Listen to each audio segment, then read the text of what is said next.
Y ya debería estar. Muy bien. Pues bueno, bienvenido a todo el mundo. Con este seminario vamos a dar comienzo a los seminarios CAP del curso 2022-2023 y empezamos con David Barrado Navascués, que nos va a hablar sobre la ciencia y la navegación antes y después de la Gran Vía. Os digo que estos seminarios van a tener lugar como el año pasado, a las 12 de la mañana los viernes, prácticamente todos los viernes, y como os iremos recordando unos días antes, tendrán muchas temáticas distintas. David Barrado es profesor de investigación del Organismo Público de Investigación y director científico de la Unidad María Maeztu del Centro de Astrobiología, hasta este año pasado. Es investigador principal de INTA y de MIRI y del James Webb Space Telescope, y también ha sido coordinador nacional de fondos del satélite Plato. Se formó como investigador mediante estancias pre- y postdoctorales en el Harvard Smithsonian Center for Astrophysics en los Estados Unidos a través del programa Fulbright. También en el Max Planck Institute for Astronomy en Alemania y en la Universidad Autónoma de Madrid. Ha sido director del Centro Astronómico Hispano-Alemán, del Observatorio de Calarant y del Observatorio de Calar Alto. Además, sus intereses como investigador se centran en estudios en las propiedades de las estrellas de los cúmulos abiertos, así como en la búsqueda y la caracterización de objetos subestelares y exoplanetas, con un gran esfuerzo observacional que ha producido más de 200 artículos en toda índole de revistas científicas de prestigio. Además, compagina su labor como astrofísico con investigaciones en el área de historia de la ciencia, como es el caso en esta presentación, en el que recientemente se ha doctorado, consiguiendo el premio a la mejor tesis en la IAU en 2021. Y ahora doy espacio a David Barrado para que nos cuente lo que quiera sobre este tema tan interesante. Al final del seminario podéis hacer todas las preguntas que queráis y los que prefiráis se las comente yo, me las ponéis a través del chat y las iré diciendo una vez acaben el resto de preguntas, ¿vale? Pues bueno, doy comienzo al seminario y espero que lo disfruten. Muchas Pues gracias, muchas David. gracias por esta introducción y como bien has dicho es más historia que otra cosa, historia de la ciencia, que tiene muchas partes también geopolíticas. En cualquier caso trata sobre el conocimiento de una localización en el punto. ¿Cómo sabemos que Madrid, por ejemplo, está en Madrid y cómo podemos ir a un sitio y volver con certeza de que no nos vamos a perder? Y dentro de este problema tan amplio, que es el problema de la longitud, y lo describiré un poquito más detalle al final de la charla, pues se marca el viaje de Magallanes y Elcano. En este mapa, que es de mediados del siglo XVI, que veis en la presentación, aunque se ha perdido un poquito los laterales por la transmisión, no sé por qué, en la parte de la izquierda se aprecia una línea vertical, que es lo que se llama el antimeridiano, y cruzando la costa de Brasil, desde el norte de Norteamérica, de Canadá, desde Labrador, hay otro que sería la línea de demarcación entre España y Portugal, cómo se repartieron el mundo a final del siglo XV y a principios del siglo XVI con una serie de tratados. En ese momento no se conocía el Pacífico, ni se sabía con certeza el tamaño de la Tierra. De hecho, es un problema que se resuelve un poquito más tarde, aunque ya había estimaciones de la antigüedad con mucha anterioridad. Pero en cualquier caso, Magallanes les propone a la corte castellana viajar a las Indias orientales, a Asia, con objeto de abrir una nueva vía para el comercio con las Islas de las Especias, lo que es las Molucas, ahora en Indonesia. Porque según él, que había ya estado en la India, era portugués, la India tenía ya estaciones portuguesas, habían llegado a finales del siglo XV allí, circunvalando África, pues él estimaba que estaba dentro de la línea del área de influencia. Y de hecho este mapa, si os fijáis abajo en el centro, pone entre los dos meridianos señalados, se contiene la navegación y descubrimientos que compete a los castellanos.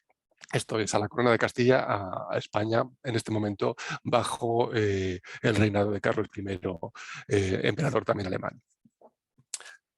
Pues sí, consigo pasar la transparencia. Yo realmente, si os acordáis, que seguramente la mayor parte de vosotros habrá visto la serie Big Bang Theory, en un momento dado Penny le pide a Sheldon que le dé clases de física y él se empeña en hablar de los helenos en 2500 años antes de 2500 años antes de ahora. Pues yo voy a hablar de cosmografía, que es una ciencia que ya no existe, que era la unión de geografía tradicional y astronomía observacional, y voy a empezar mucho antes en Mesopotamia, que es algo de lo que nunca se habla. Y todo esto se enmarca, como ha dicho el presentador, dentro de una tesis que defendí el año pasado, justamente hace 1 año y 4 días, y que es muy cortita, 850 páginas, 12 capítulos que están agrupados cronológicamente. Trata del problema de la determinación de la posición en el espacio, de la cosmografía, y lo tituló como La ciencia de los dos órbitas, porque tanto describe lo que es la geografía, lo que es un mapa terrestre, como una cartografía celeste. Y como he dicho, voy a empezar en Mesopotamia, termino a final del siglo XIX, prácticamente del siglo XX, con los descubrimientos. ¿Y qué sabían los mesopotámicos? En Mesopotamia, lo que es el país de los dos ríos, en Oriente Medio, tiene una historia sumamente compleja, con diferentes estados y grupos culturales que se van sucediendo en diferentes momentos, con una transmisión de conocimiento. Ciertamente es muy complicado, pero sí que ellos van incorporando, son los primeros que observan de manera sistemáticamente el cielo a partir del segundo milenio antes de nuestra era. Ay, perdón, porque tengo la voz tomada y a veces no la pierdo un poco. A partir del segundo milenio antes de nuestra era, empiezan a observar de manera sistemática el cielo, y ya en el milenio primero antes de nuestra era tienen tanto una visión de lo que sería el cielo como del mapa. Y aquí presento los 2 primeros registros que se tiene constancia de un planiferio celeste, de un registro extraído correspondiente hace 800 años antes de nuestra era, y de lo que se llama el primer mapa mundi, que es un mapa babilónico de siglo VI antes de nuestra era. Es el inicio de la cartografía, y tienen ellos compilan una enorme cantidad de datos, sobre todo astronómicos, por diferentes motivos, que luego utilizarían los helenos para hacer su visión, para crear su visión del mundo. Y de hecho, en Mesopotamia, que vuelvo a insistir, es una cosa que, por ejemplo, los libros de historia de la ciencia se pasan muy por encima sobre ellos. Siempre se dice, los babilonios influyeron en los griegos, y luego se habla de los griegos. Como digo, tiene una larga historia no de ciencia, pero sí de conocimiento astral, donde hace las primeras representaciones del mundo, donde hay unas bibliotecas reales que se van copiando y se van trasladando en el tiempo a través de diferentes culturas, y de hecho, crean unos modelos aritméticos muy sofisticados para explicar el movimiento del Sol, la Luna y los planetas. El movimiento de la Luna luego, de hecho, será clave para resolver el problema de la longitud. Son los que crean el zodiaco y descubren ciclos esenciales para predecir eclipses y cómo se mueve la Luna alrededor de la Tierra.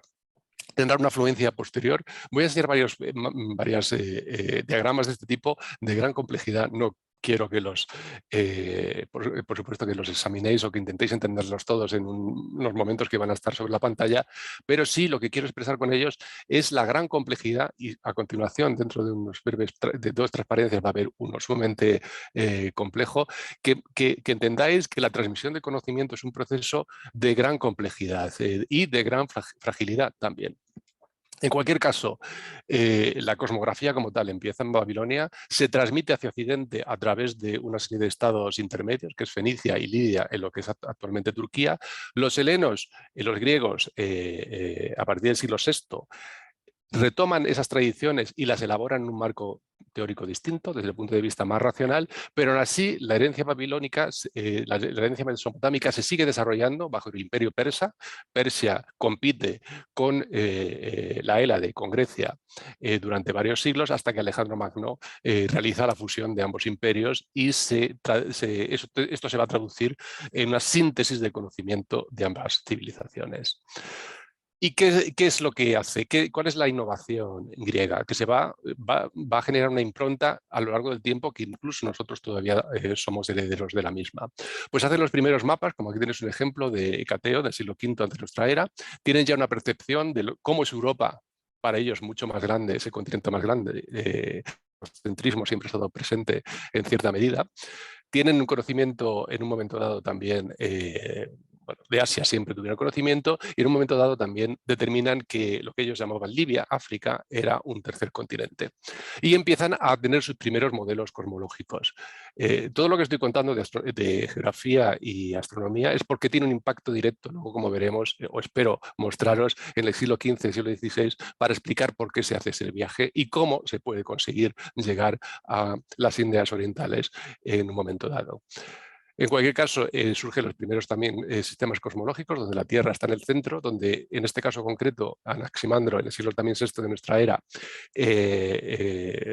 piensa que las estrellas están mucho más cerca que, por ejemplo, de la Luna, y nosotros, a través de una evolución en 2500 años, hemos conseguido una visión de lo que es la Tierra, con un mapa aquí obtenido a través de satélites de la ESA, o con una visión del propio sistema solar con los 8 planetas y una serie de objetos que tiene. Pero en cualquier caso, ellos se plantearon una serie de problemas que han sido esenciales en la evolución del pensamiento y de la ciencia hasta el siglo XVIII y de hecho que siguen estando presentes.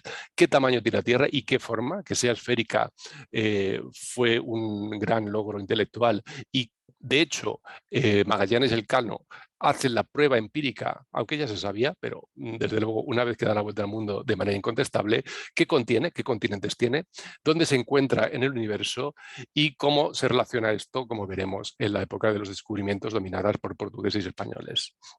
Pues este es el gráfico que estaba comentando, de gran complejidad, donde se ve una característica esencial del mundo heleno, que es la herencia cultural, la transmisión de información entre el maestro, el erudito, y su escuela de estudiantes. Grecia está caracterizada por una serie de escuelas de pensamiento, hairesis, se dice en griego. La de Atenas es la más conocida, pero también la de Alejandría, en Rodas, en otros lugares. Son herederos los unos de los otros, cada uno va aportando nuevas evidencias a este conocimiento del medio, de la cosmografía, tanto de la geografía como de la astronomía. Hay que además entender que en ese momento no había una diferenciación del conocimiento per se. Los eruditos trataban de entender la realidad de una forma holística, de una forma completa. Y de hecho, por ejemplo, el caso sintomático es Aristóteles, que escribió prácticamente de todo y funda diferentes disciplinas científicas que van desde la lógica, bueno, casi cualquier cosa que podamos pensar, Aristóteles puso su mano y su mente sobre ello. En cualquier caso, toda esta tradición, esta rica transmisión de información se rompe en buena medida a final de lo que sería la antigüedad, el siglo V de nuestra era. La última intelectual reconocida que hace aportaciones originales es Hipatia de Alejandría y, de hecho, en cierta medida, su asesinato a principios del siglo V pues marca también ese final de la ciencia como tal en el mundo de la antigüedad.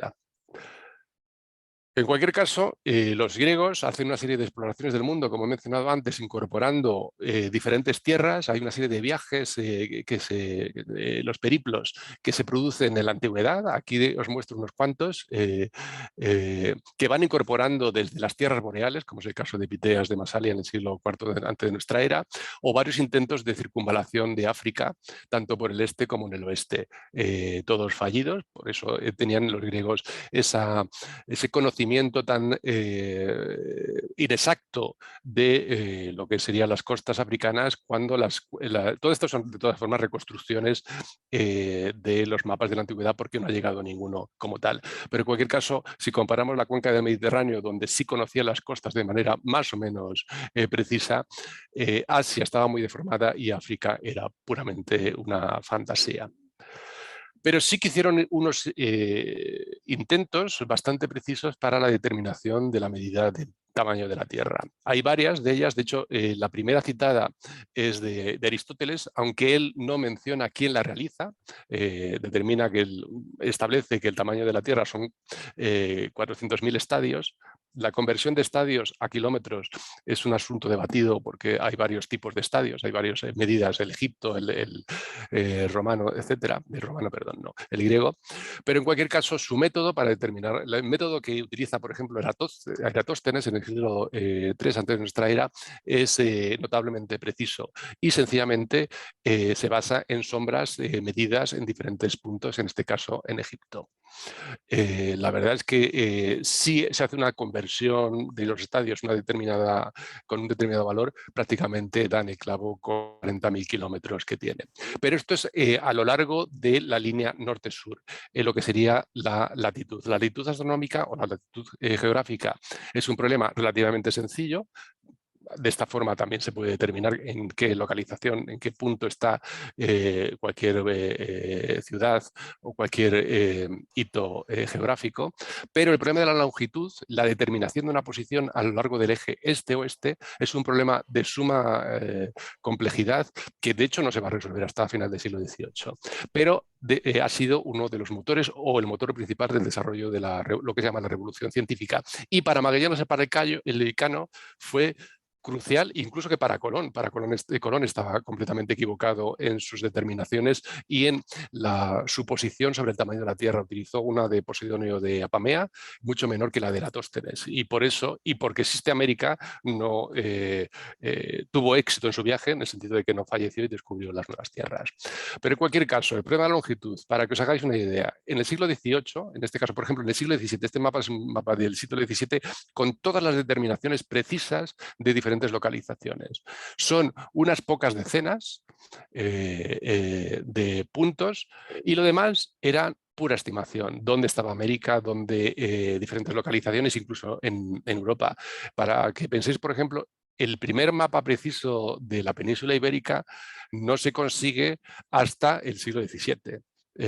Y el mapa más preciso que existe, que se realiza un cartografiado completo, también es el mapa de Francia en el a final del siglo XVII y sobre todo en el siglo XVIII, cuando se hacen los primeros cartografiados realmente precisos. Pues tras esta ruptura del final de la Edad Media, hay una pérdida de gran información. El mapa de referencia en el mundo de la antigüedad es de Claudio Ptolomeo, es uno de los grandes compiladores, de los grandes intelectuales del Imperio Romano, que escribe varios libros esenciales. Uno de ellos se llama Geografía, un título muy común en aquella época, por motivos obvios, y otro que es el Almagesto, que trata de astronomía. Su mapa, que lo tenemos aquí a la izquierda, en una representación, una reconstrucción actual, y en una de las representaciones que él hace, porque él inicia, bueno, él digamos que hace más sofisticada la cartografía matemática, pues de los mapas que existían, tenemos el de Ptolomeo o el de Crates de Malos, más o menos de la misma época, que postula la existencia de varios continentes, aparte de lo que se conocía de África, Europa y Asia. Postula dos continentes hacia el oeste y uno hacia el sur, por motivos más o menos, digamos, pitagóricos, pero en cualquier caso esa idea prende y se mantiene en el pensamiento occidental. Y abajo tenemos dos mapas que corresponderían a lo que se llama la TNO. Es un mapa característico de la Edad Media en dos momentos distintos. Uno corresponde como el siglo X y el otro es de final del siglo XV, si recuerdo correctamente. En cualquier caso, son simplificaciones de la realidad que realmente no tienen ningún uso desde el punto de vista, por ejemplo, marítimo. Sin embargo, comparando esta visión europea con la visión que tenía el mundo musulmán, la civilización islámica, donde sí se mantiene una tradición, de una forma bastante complicada, pero una tradición que heredan más directamente desde los griegos, pues tiene una visión muchísimo más precisa de lo que sería el mapa del mundo conocido. Nos recuerda un poco al mapa de Ptolomeo, donde la cuenca mediterránea y Oriente Medio sí están más o menos representados con bastante precisión. Asia hacia el este es muy imprecisa y nuevamente África también parece de manera muy esquemática. Y este es el mundo que se conocía en el siglo XI, siglo XII, pero justamente en la frontera entre el siglo XIV y el XV hace su aparición un manuscrito, de hecho aparece antes, pero llega a Occidente, llega a la Toscana, a Florencia, de la mano de un erudito, la obra magna, una de las obras magnas de Claudio Ptolomeo, que es la Geografía, con esta representación de un mapa que corresponde al siglo XIV. Como he mencionado antes, no tenemos los mapas, no sabemos exactamente si estas representaciones son fidedignas a lo que representó Claudio Ptolomeo en el siglo II. De hecho, es posible que incluso él no hiciera mapas, lo que sí da instrucciones muy precisas para hacer mapas de forma matemática y da una compilación de varios miles de localizaciones alrededor del Mediterráneo que permiten reconstruir esos mapas, incluso ahora de forma bastante fidedigna. Esta, como digo, es una representación del siglo XV y es sobre este marco conceptual donde se van a incorporar los descubrimientos ibéricos, portugueses y españoles con posterioridad. Pero para que veáis toda esa herencia cultural, cómo se está traduciendo, ¿no? Otro de los mapas complejos, donde cada una de estas envolturas son diferentes civilizaciones, tanto el mundo grecorrománico como Bizancio es un puente en la transferencia de información, donde se hacen muy pocas aportaciones, pero alguna de interés, y creo que voy a mencionar a continuación una de ellas, como el imperio persa, con esa fusión también va a hacer sus propias aportaciones. Este viaje del conocimiento implica desde también la India, el mundo islámico y, por supuesto, Europa, donde España, al-Ándalus, tanto durante el dominio musulmán como con posterioridad, va a jugar un papel esencial a través de las escuelas de traductores de Toledo, las dos escuelas de traductores de Toledo. Pues en este marco, como he dicho, ya aparece este extraordinario texto, la geografía de Claudio Ptolomeo. La historia de los diferentes manuscritos que existen, desde mi punto de vista, es fascinante. No hay que inventarse ninguna novela de pseudohistoria porque realmente geografía, el manuscrito y su recuperación es suficientemente fascinante, por lo menos en mi caso. Pero en cualquier caso, esto se llama un estema, es una genealogía de manuscritos, cómo se han ido recuperando y se han ido reconstruyendo la relación de unos respecto a otros, cómo uno se transcribe a partir del otro por similitudes, por errores. Hay manuscritos que tienen mapas, otros que no, cómo sabemos de dónde vienen hasta ir al original de Claudio Ptolomeo del siglo II de nuestra era. En cualquier caso, Claudio Ptolomeo propone varias representaciones cartográficas, aquí tenemos 3 de ellas, y como he mencionado antes, los descubrimientos que se van a hacer a partir del final del siglo XIV van a ser incorporados de manera matemática en estas representaciones. ¿Y qué tenemos en ese momento, en el siglo XV, perdón? Pues hay una serie de viajes de exploración del Atlántico que van descubriendo diferentes archipiélagos. Las Canarias ya eran conocidas desde la antigüedad. No está claro si eran las Islas Afortunadas, a pesar de que siempre se dice que es así, pero en cualquier caso se van descubriendo diferentes archipiélagos. Otros archipiélagos se suponían que existían, como por ejemplo las Antillas, pero son islas mitológicas que realmente luego esos nombres se han utilizado, pero no corresponden con los accidentes geográficos que se suponían.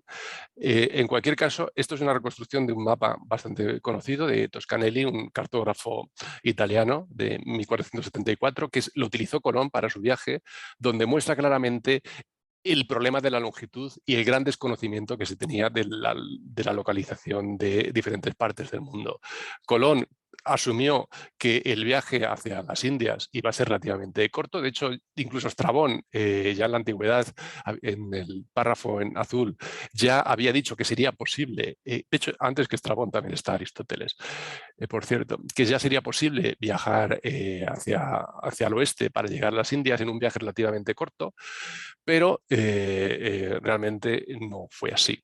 Como todos sabemos, había un continente entre medias y el tamaño de la Tierra es mucho más grande.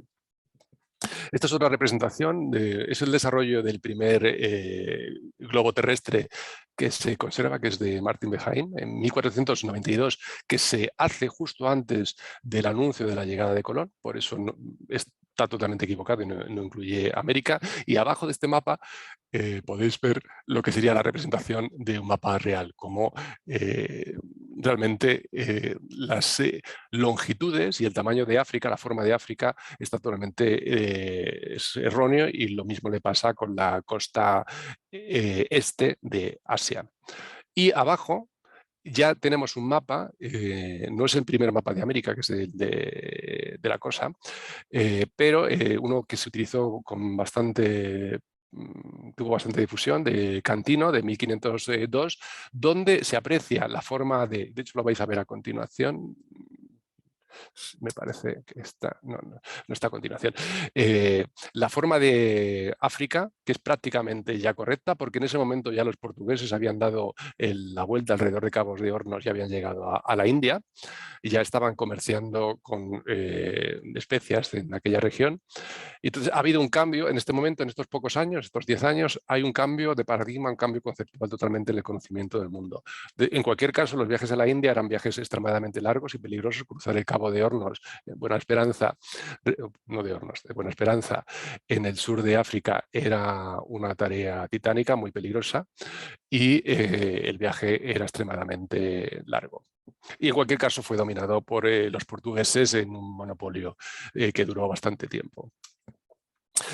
Para que veáis también el problema de la longitud y cómo se trasladaba en cuestiones estratégicas o políticas, España y Portugal se reparten con una serie de bulas papales en la última década del siglo XV, pero también una serie de tratados internacionales, como es el de Zaragoza, en una tradición que viene mucho antes, por cierto, de repartos de fronteras entre España y Portugal, o entre Castilla y Portugal, para ser más preciso.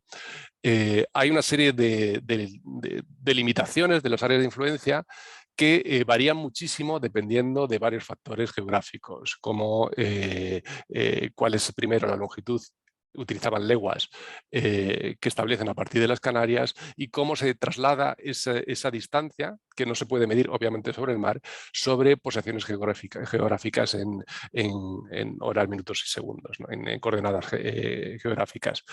Hay una total indeterminación, y esta de hecho tiene una consecuencia muy importante, que es que en Brasil se abre Portugal por esa línea que se mueve en diferentes momentos y que está muy indeterminada. En cualquier caso, el problema de la longitud, como ya he mencionado y lo repetiré otra vez, pues era esencial su resolución, y no se resuelve hasta mucho más tarde. Y esta es, volvemos al mapa de Cantino, cómo los portugueses son capaces, a través de sus viajes y con métodos de estima, lo cual es que me sigue maravillando. La latitud sí que son capaces de determinarla de manera precisa, la longitud solo de manera estimada, y aún así tienen un perfil africano extraordinariamente preciso. Como los portugueses mantienen este monopolio de esta ruta hacia la India, es cuando, dentro de este marco, cuando Magallanes le va a proponer a Carlos I el viaje a las Molucas por una ruta distinta. Poco tiempo después del mapa de Cantino está el de Martín Waldseemüller, que tiene la particularidad de haber dado nombre al nuevo continente América. De hecho, solo se lo asigna, si recuerdo bien, América del Sur. Establece, no sé si lo veis, no sé si se ve en mi curso, pero en cualquier caso, la separación de lo que sería el Golfo de México en el Istmo Centroamericano. Realmente eso es una apertura. Establece dos puntos separados, vamos, dos continentes separados o dos tierras separadas, con un paso hacia el océano que en ese momento no se conocía, o el mar que no se conocía, y diferentes expediciones castellanas intentan encontrar ese paso. También de otras naciones, los ingleses intentan pasar de manera, durante 400 años insisten por el paso del noroeste, hasta que se dan cuenta que es impracticable en lo que es ahora el Ártico. Pero en cualquier caso, al darse cuenta los castellanos que es imposible pasar por lo que sería el Golfo de México, intentan la circunnavegación de América del Sur. La instrumentación que tenía en ese momento era francamente primitiva. Aquí muestro una serie de diagramas del tiempo para medir, por ejemplo, ángulos. La ballestilla, que está en el centro a la izquierda, es una forma muy grosera, muy poco exacta de determinar diferencias de ángulos, para determinar, por ejemplo, la latitud, o cuadrantes, anillos astronómicos. Realmente eran muy imprecisos, o la determinación del tiempo con un reloj solar. Y a pesar de eso, con esta instrumentación son capaces de determinar dónde están de forma aproximada, de construir, de elaborar esos mapas tan extraordinarios y de volver al puerto de origen. La instrumentación sigue evolucionando a lo largo del tiempo. Aquí tenemos muestras de siglo XVI. El diagrama inferior izquierdo es de Pedro Apiano, de un libro que tuvo bastante fama, y como astrónomo se convirtió en astrónomo de Carlos I con un salario bastante sustancial, cosa que no pasa con nosotros, a ver si algún emperador de algún sitio nos sube el sueldo. En cualquier caso, un astrolabio de uso marino y astronómico que ahora mismo está en el Museo Naval tiene este ya es un instrumento de cierta precisión, y a la derecha muestro los instrumentos que fueron utilizados para el primer cartografiado preciso, utilizado por un método que se llama la triangulación, por Picard en Francia, que es el primer país que ya he mencionado que se cartografía completamente y se determina su tamaño de forma precisa, y de hecho Luis XIV llegó a decir que perdía más terreno a manos de los astrónomos que de sus enemigos, porque Francia, cuando se hace este cartografiado, se contrae por los cambios en las determinaciones de la longitud.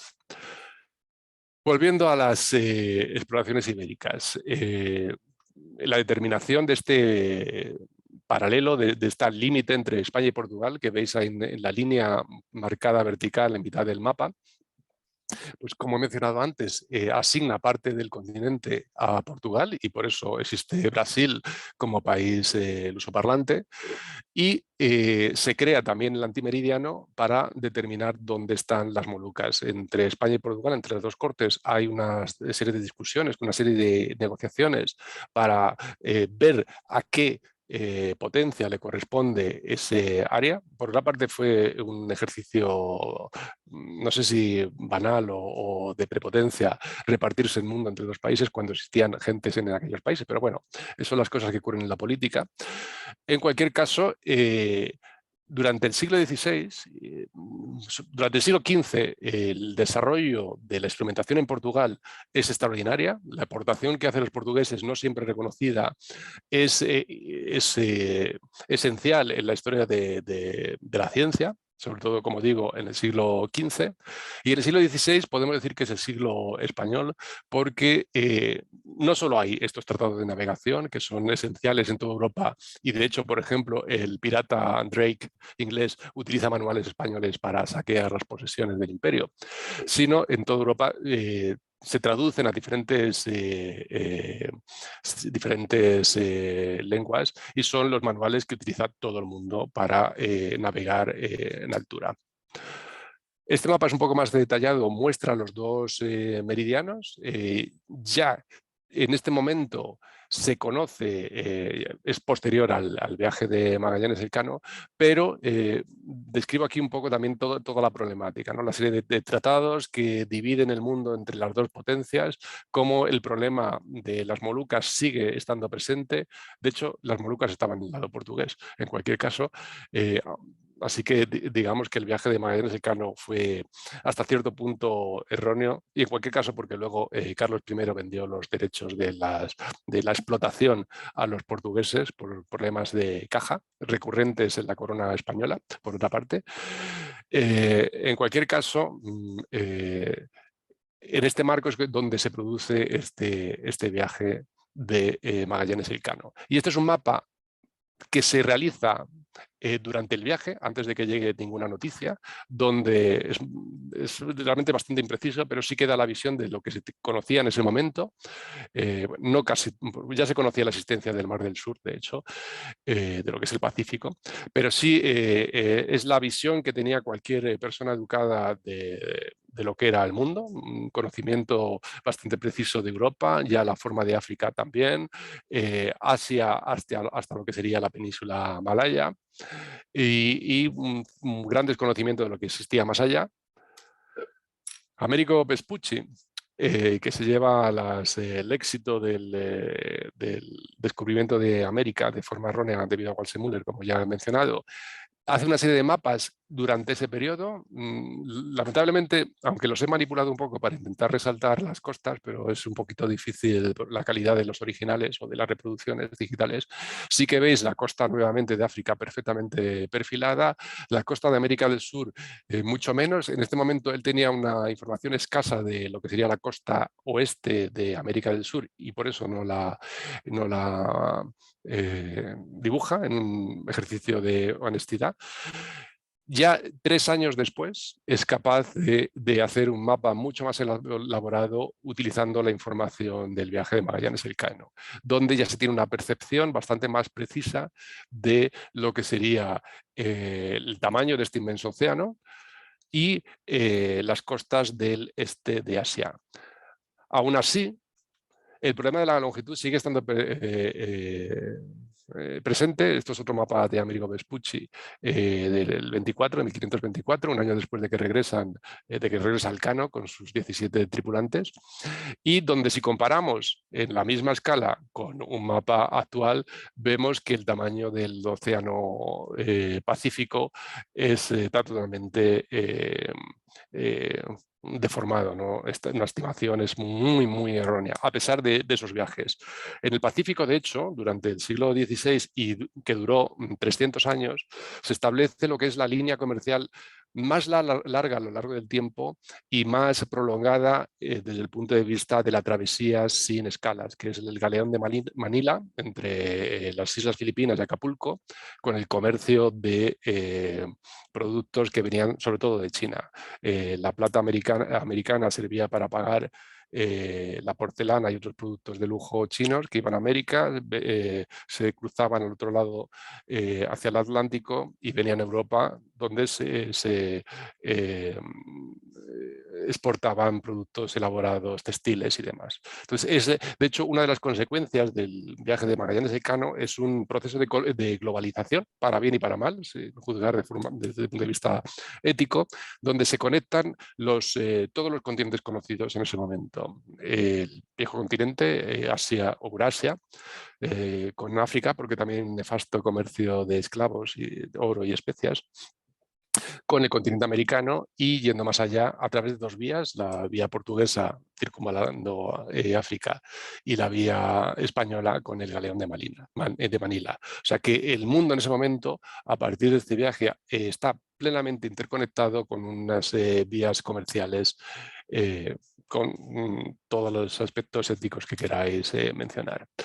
En cualquier caso, permite este viaje también resolver de manera definitiva, de manera empírica, aunque ya se sabía, cualquier persona educada en Europa lo tenía bastante claro, y lo que es sorprendente es que siga habiendo gente que insista sobre este asunto, sobre la planitud de la Tierra, porque, como he mencionado también al principio, ya fue postulada bien por Parménides de Elea o Pitágoras, el siglo VI antes de esta era. De hecho, mi postulado es que es un siglo anterior de Epiménides, porque hay una cita un poco oscura que establece que ya conocían en ese momento, o que suponían que era esfera. En cualquier caso, incluso durante la Edad Media hay diferentes manuales que establecen que es esférica, pero es el viaje de Magallanes Elcano el que permite determinar de forma verídica, de forma empírica, que esto es así. Todo esto, además, muchos de los mapas que he mostrado, y este caso es un de Diego Rivera, que estaba en la Casa de la Contratación, que es el padrón real, son mapas secretos. Nuevamente, lamento que no se vea muy bien por eso, porque son mapas de muy baja calidad que están hechos en pergamino y han sido maltratados y está manipulado para intentar ver, espero que se vea algo del mismo, donde ya en este caso concreto está perfilada perfectamente la costa americana, información que no tenía Américo Vespucci, a pesar de ser cosmógrafo imperial. En cualquier caso, ya en este momento, unos pocos años después del viaje de Magallanes Elcano, se tiene las dimensiones de la Tierra y las diferentes localizaciones, por lo menos en el caso de América, aquilatadas de forma bastante precisas. Pero, sin embargo, el problema de la longitud se traslada en que multitud, y este es un mapa de final del siglo XVII, que multitud de accidentes geográficos, islas y archipiélagos que descubren los españoles en aquel tiempo, no se sabían realmente dónde estaban, se descubrían y se redescubrían de manera reiterada, porque sí sabían más o menos dónde estaban localizados en el eje norte-sur, en latitud, pero no en longitud. Y de hecho en este cartógrafo, Josonius decide, en lugar de asignar posiciones arbitrarias, pues las localiza como si fuera una serie continua. Yo no hubiera puesto nada, pero en fin, cada uno decide cuál es la vía de representación de la realidad. En cualquier caso, la determinación de la longitud, ya lo he mencionado, posiblemente lo voy a mencionar, fue un problema esencial durante cientos de años. Ha sido un problema cuya resolución, la resolución del mismo ha provocado esta revolución científica. Diferentes monarcas, y en caso concreto de Carlos I, Felipe II y III, como necesitaban estas líneas de navegación seguras, ofrecieron extraordinarias cantidades de tiempo. Aquí muestro una serie de ellos: 16.000 ducados de oro de manera perpetua, 7.000 ducados en el caso de Felipe II. Galileo incluso intentó ganar el premio, tuvo la posibilidad de venir a España a trabajar, al final no llegó a concretarse, pero sí que fue esencial para como propulsor de esta revolución. Y España y Portugal, como ya he mencionado, fueron esenciales tanto en la parte técnica, los manuales de navegación, a pesar de que, como he dicho, esos mapas y esas técnicas a veces eran secretas, pero realmente pues, es imposible que la información no fluya. Respecto al problema de la longitud, es un problema que se plantea de manera matemática en la antigüedad. Parco de Nicea ya propone una primera resolución, que es utilizar un eclipse lunar. Realmente lo único que se requiere para la resolución es saber la hora de referencia en un sitio de partida, el meridiano de Greenwich, por ejemplo. Hasta el siglo XVIII era la isla de Hierro, por ejemplo, era uno de los referentes. Y saber la hora local. Y la diferencia de hora esas diferencias de hora son también diferencias de horas en coordenadas geográficas. Esto, que parece muy sencillo, en la realidad ha sido muy complicado la resolución. El primero que propone utilizar la Luna, bueno, el primero que lo propone de una forma, digamos, bien construida, es Johannes Werner, a principios del siglo XVI. Galileo Galilei también sugiere utilizar como reloj cósmico para saber la hora absoluta en los satélites de Júpiter, que él descubre en 1610. Y eso supone la fundación de diferentes entidades académicas en España, como es la Casa de Contratación para el Comercio con América, que forma cosmógrafos y pilotos, o la Academia de Matemáticas de Madrid en 1582, que es una serie, todas estas academias o intentos de reforma, desde mi punto de vista, son parte de iniciativas de políticos que hacen de vez en cuando: vamos a fundar perdonad que haga un poco de juicio o evaluación política, vamos a hacer la Agencia Espacial Española. Muy bien, pero luego tienes que poner los recursos a lo largo del tiempo para que estas iniciativas tengan un significado. Aquí pongo una serie de ejemplos también: el Colegio Imperial en 1627, la Escuela de Guardia Marinas, todas al final, también el Seminario de Nobles en el siglo XVIII para tener una élite cultural. Es un problema endémico español que, por ejemplo, no aparece en otros sitios, como es el caso de Francia con las Reales Academias o el Observatorio de París, que sigue funcionando, o los ingleses con la Royal Society. En cualquier caso, como digo, el problema de la longitud fue impulsor de esta revolución científica. Y ya para terminar, para que veáis la evolución de la cartografía desde el primer mapa del mundo, el mapa mundi babilónico, cómo va evolucionando con el de Claudio Ptolomeo, esta visión primitiva en la Edad Media, la conservación de la información a la derecha, es una representación islámica más cerca de la realidad, el de Behaim en 1492, el mapa no recuerdo ese cuál es. En cualquier caso, cómo van evolucionando esta cartografía hasta llegar al principio del siglo XIX, con una representación prácticamente completa, donde solo quedaba la Antártida por ser cartografiada. Así que tenemos toda una evolución del pensamiento, de la ciencia y de la tecnología desde estas representaciones tan primitivas. Por ejemplo, aquí también incluyo una reconstrucción de lo que sería el viaje de la Odisea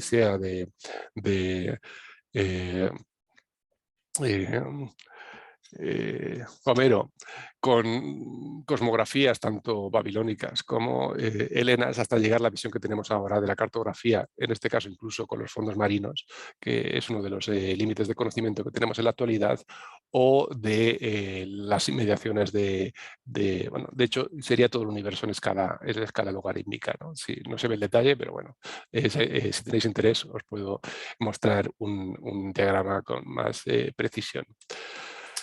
Parte de este contenido está, la totalidad y mucho más, en la tesis. Parte está en un libro que podéis descargar en la página del CAP, que fue editado ya en 2014, que fue de hecho el inicio de la tesis, que ha ido moviéndose por diferentes canales, pero en cualquier caso este texto, que es muy fácil, fue muy bien editado por INTA y tiene unos diagramas, unos mapas, unas figuras recuperados de diferentes momentos históricos, muchos del siglo XIV, XV y XVI, de gran belleza estética, así que os recomiendo que os lo bajéis un vistazo.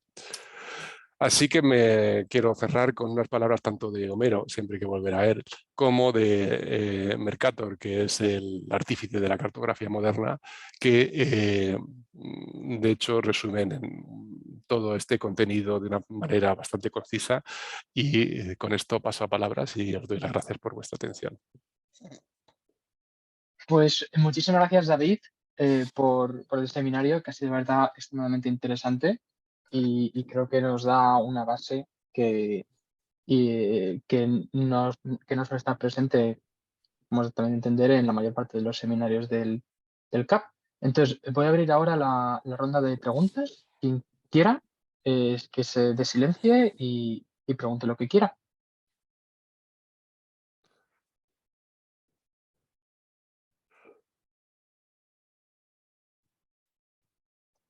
David, soy Juan Antonio. Sí, ¿qué tal? ¿Qué tal? Hola. ¿Tenéis Oye, otro seminario a continuación sobre esta temática allí? sí, exactamente igual. Qué Parece que os casualidad. habéis puesto de acuerdo. Pero bueno. Antonio Belmonte es un reconocido científico y también historiador, especialista, que te presento ya, especialista en Egipto, que ha hecho cosas de arqueastronomía extraordinarias y Bueno, nada, está en Canarias. Vengo a hablar de ti, quiero hablar contigo, no que hables tú. Oye, mira, antes has comentado el tema del terraplanismo. O sea, el planiferio este que se sacó con la visión cenital, ¿no? De la proyección cenital, que es el que usan los terraplanistas ahora para explicar que la Tierra es plana, incluso visto desde su punto de vista, ahí se explica fácilmente la vuelta al mundo. O sea, se puede ver cómo siguió perfectamente el Cano una ruta y no implica que circunnavegara una esfera, sino que se movió siempre a través de un plano y lo que circunnavegó fueron las zonas continentales, digamos. ¿Cómo puedes rebatir esos argumentos? Porque es que esto va cada vez a peor, ¿no? Sí, no, pues es muy fácil, porque la altura del Sol sobre el horizonte sí que varía según te estás moviendo en latitud. La altura del Sol sobre el horizonte. Sí, en mediodía. Claro, eso también te pueden argumentar que, claro, también dependiendo de si el Sol está en una posición, si te vas hacia el norte, la sombra cambia, porque el Sol, ellos no consideran que el Sol esté a una distancia casi infinita, que sería una unidad astronómica, ¿no? Sino que está mucho más cerca del plano. Es que... Pues que utilicen la paralaje. Ya. No, hace poco, de hecho, creo que han publicado, no quiero recordar, pero no, mi memoria ya en The Conversation publicaron, no sé si fue The Conversation o otro medio, un periódico, razones, era un poco banal el artículo, pero bueno, exponía las varias ideas esenciales. La forma que se puede argumentar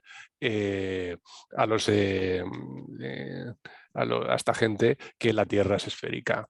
De todas formas, si ya los griegos lo sabían perfectamente, es la sombra de la Tierra en los eclipses de Sol. Sí, está claro. O sea, sí, yo lo tengo clarísimo. El problema fue que cuando vi el mapa de la circunnavegación del Cano sobre la supuesta tierra plana, yo alucinaba, yo decía, pero esta gente desde No, luego... pero la altura del sol sobre el horizonte, porque va variando tú cuando te mueves a lo largo de la costa, de la costa americana hacia el sur para cruzar el Cabo de Hornos, es que es impepinable, no hay ninguna... Vamos, a lo mejor hay algún modelo matemático, pero cuando lo pones todo junto, de luego sería imposible. Es imposible. Bueno, antes de acabar, nada, que te quería felicitar por el premio de la IAV, que la verdad es que genial, me pareció genial. Y me parece súper brutal que hayas sido capaz de, con todo tu trabajo de astrofísica, que además tú sigues siendo un astrofísico activo, yo ya no tanto, que hayas sido capaz de hacer este trabajo tan bonito. Muchas gracias. Muchos fines de semana levantándome pronto, discutiendo con Marga Vox, que ha sido mi directora y que ha sido una aventura fascinante con ella, porque también ella se ha mojado muchísimo con esta tesis. Y bueno, realmente yo he leído geografía e historia toda mi vida. Entonces, en ese sentido, la tesis tiene más de 50, no tiene 80 páginas de citas, me parece recordar. O sea que tiene... muchísima literatura, pues muchísimas lecturas detrás, pero porque ha sido 30 años de lectura, no es porque lo haya hecho a lo largo de 4 o 5 años. Pero la verdad me lo he pasado muy bien. También, como no ha dejado de ser una tesis, la parte final de las tesis suele ser un poco compleja, pero vamos, ha merecido la pena. Pues muchas gracias. Sigue. A ti. Más cuestiones. Yo también te quería preguntar, porque he estado pensando, el galeón de Manila estuvo activo 2 siglos y pico, Sí. más o menos. Entonces, esta ruta relativamente constante tuvo como consecuencia una exploración más extensa del Pacífico, o se limitaron a ir a Filipinas, pillar lo que podían y volver, y no se movieron mucho más, porque el Pacífico es enorme. Sí, pues realmente terminó. La exploración española, digamos, las campañas de reconocimiento terminan en 1609, me parece que es. No recuerdo qué campaña es, por diferentes razones, pero sobre todo tienen que ver, desde mi punto de vista, con 2 motivos fiscales recurrentes en la corona española: falta de dinero. En ese momento Felipe III intenta lo que se llama la Pax Hispánica, en la guerra interminable con los Países Bajos, con lo que ahora es Holanda, bueno, Países Bajos nuevamente, que todavía sigue estando nominalmente bajo la corona española, pero de facto era independiente. Se firma un armisticio, pero como digo, los problemas fiscales eran extraordinarios. Ya Carlos I le lega a su hijo una enorme deuda que se va acumulando, a pesar de toda la plata americana. Por cierto, el oro americano es una ficción, no llegó prácticamente oro, pero sí una gran cantidad ingente de plata de diferentes minas, que se dilapida en guerras estúpidas, desde mi punto de vista. En cualquier caso, esa es una razón, motivos fiscales, pero también una vez que se establecen unas rutas comerciales bien asentadas, ya no hay incentivos, o no hay incentivos para arriesgarse.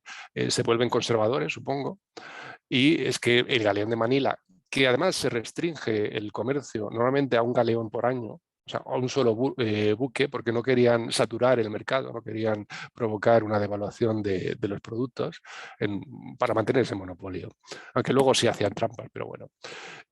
Pues se limita esas tareas de exploración. Además, también hay que tener en cuenta que económicamente la mayor parte de las islas del Pacífico no tenían muy poco que ofertar. O estaban deshabitadas o estaban habitadas por los melanesios y polinesios, que tenían una cultura económica bastante poco desarrollada. O sea, que no tenían mucho que ofertar respecto a lo que ya tenía el imperio. Si eran perlas, también en perlas se conseguían en el Mar de Cortés, en México, por ejemplo.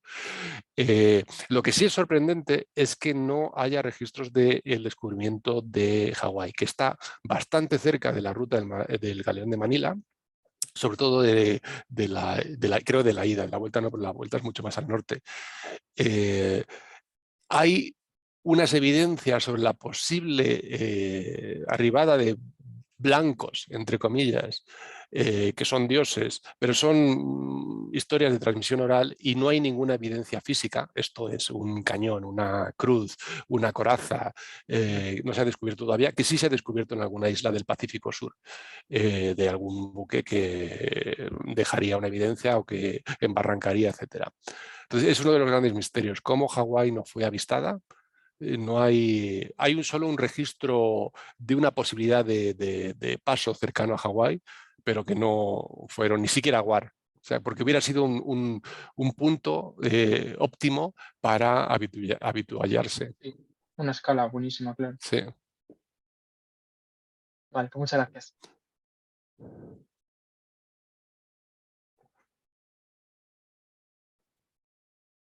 Más preguntas. En el chat no hay nada, así que orales van a tener que ser.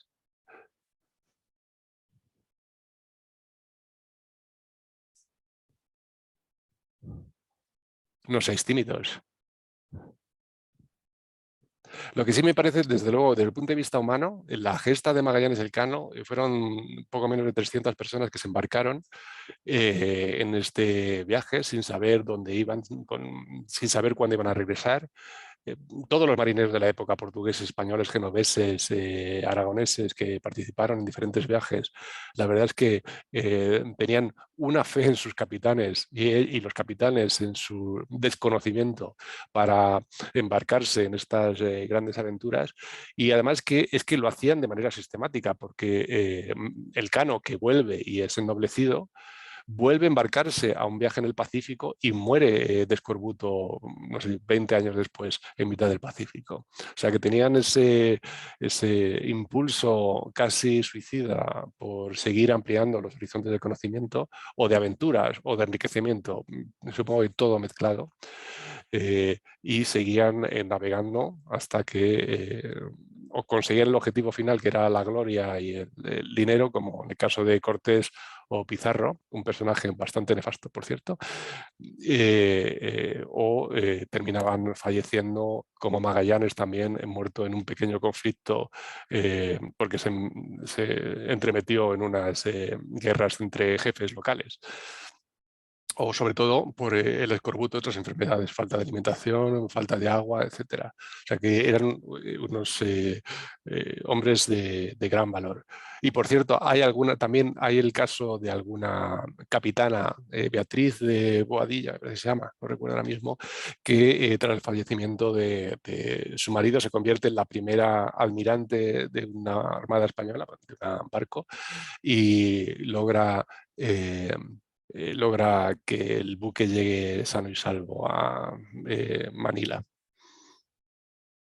Sí, la verdad es que es increíble. Tenemos una pregunta en el chat de Alberto Álvarez Saavedra, que dice que en un momento dado mencionaste que circunnavegar el Cabo de Nueva Esperanza también entrañaba un gran peligro para los portugueses y que no lo había oído nunca, que asumía que era mucho más sencillo atravesar por ahí. De hecho, el nombre original es Cabo de las Tormentas. Y lo de Buena Esperanza se lo puso un rey portugués, no sé si João II o Manuel I, no recuerdo. Supongo que como vender el producto para que más navegantes se atrevieran. Esto es como llamar Greenland a Groenlandia. También es una operación de marketing para que colonos daneses fueran a habitar allí. Porque nos comenta que qué peligros tenía. O sea, Son aguas muy... primero muy frías, segundo son varias corrientes que se juntan y donde hay mucho, la meteorología es muy compleja. Igual que Cabo de Hornos, por otra parte. Vale, vale. De hecho, para ponerlo en perspectiva, los portugueses empiezan la circunvalación de África, no sé si en la segunda década del siglo XV, y la culminan en 1498. O sea que son prácticamente 80 años de viajes que iban adentrándose un poco más, yendo un poquito más al sur, poniendo unos hitos para señalar hasta dónde habían llegado y ampliando, como digo, ese conocimiento con nuevas técnicas, con nuevos barcos también, la carabela que fue esencial en todo este proceso, con primero la carabela portuguesa y luego la castellana, con esta nueva instrumentación que van desarrollando, que luego va a ser esencial astronómicamente y también geográficamente, con instrumentos de precisión.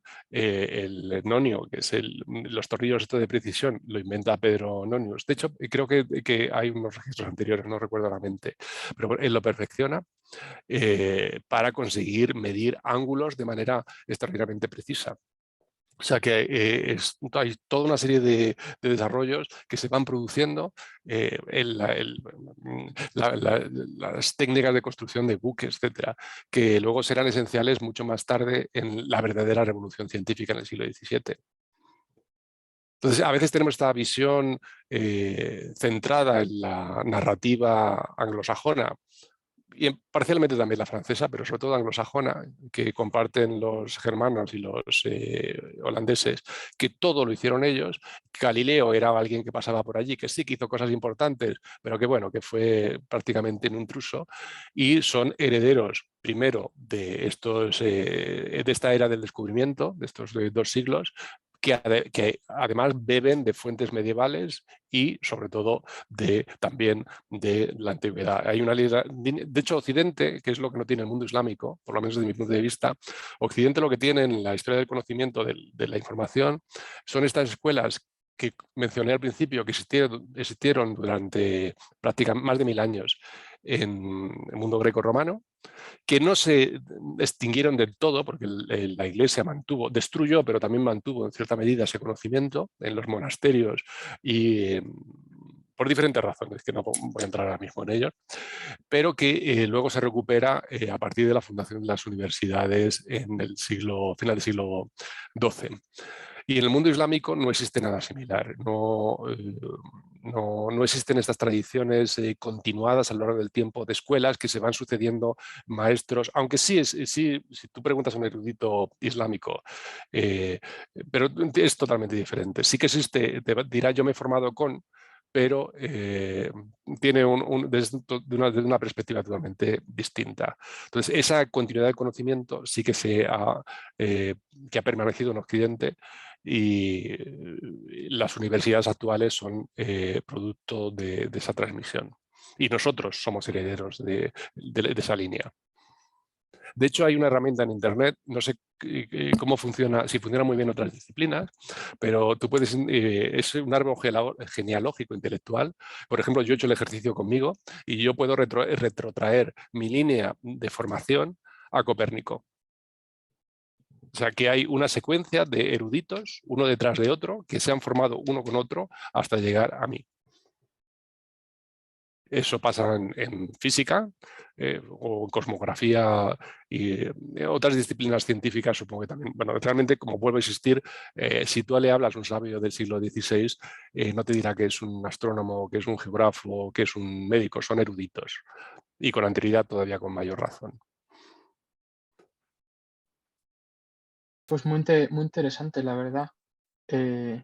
Otra pregunta tienen en el chat. Dicen que si hay un cotejo de nuestra visión occidental del mundo y su descubrimiento para nuestras sociedades con el conocimiento geográfico que podrían tener otras sociedades orientales. En este caso menciona China principalmente. China, de mi punto de vista, es un mito. Y voy a explicar un poquito por qué.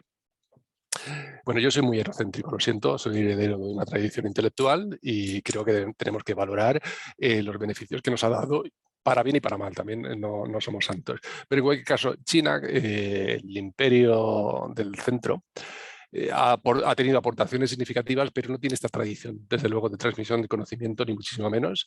De hecho, cuando las aportaciones que ha hecho tecnológicas o intelectuales, en muchos casos están indefinidas en el tiempo y en muchos casos son posteriores a el análogo en Occidente o en la cultura islámica. Muchas de ellas, desde mi punto de vista, son elaboraciones de información occidental o de Oriente Medio, islámicas, para adaptarlas. No digo que no haya aportaciones originales, pero desde luego no es la fuente de conocimiento que a veces se le atribuye. Respecto a los viajes, la información geográfica que sí tiene China, por una parte, intentan viajes de exploración en el siglo XV.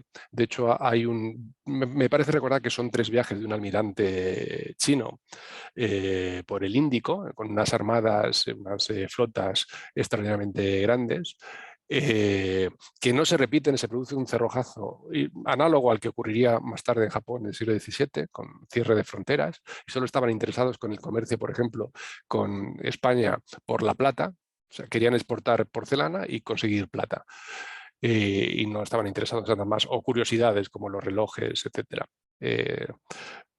Productos muy específicos. Entonces, China, su conocimiento geográfico era bastante limitado. Hay un mapa, una reproducción de un mapa chino, pero que existe en versión coreana de... ¿Qué año es? Es del siglo XV. No recuerdo exactamente del año, pero no tiene nada que ver con esto. No tiene nada que ver con esto. A ver. No, este todavía es anterior. Vamos a ver si encuentro el de Ptolomeo con esto. De hecho, es heredero, porque este mapa es del siglo II. Bueno, este es el mapa del siglo XV, de principio del siglo XV, medio del siglo XV, pero que es más o menos lo que sabía Ptolomeo, porque como tenemos las coordenadas de sus localizaciones, se pueden situar en este mapa, por eso se reconstruyó las localizaciones y la descripción, cómo hacer la representación. Y no tiene nada que ver este mapa con esos perfiles bastante precisos con el mapa este coreano, que es de origen chino. Además, el reconocimiento de las transmisiones culturales es que es muy complicado. ¿Cómo se sabe que una civilización recoge una tradición de otra? Un caso que yo repito con mucha frecuencia es el de los Dogon en Mali, que en 1930 sabían que en su mitología decían que la estrella Sirio tenía una compañera que estaba formada por un material que una cucharadita pesaba más que una montaña, más o menos. Y ellos lo asumían como algo propio de su mitología, que lo habían tenido en sus relatos desde hacía tiempos inmemoriales. Y es porque 20 años antes o 30 años antes fue un misionero, les contó esta historia, lo incorporaron en su tradición y se olvidaron que era algo reciente, ¿no? Entonces, esas transmisiones de información a veces es que es muy difícil hacer la trazabilidad. En Occidente sí podemos, porque existen manuscritos que se han conservado desde hace 2300 años, y en Oriente no.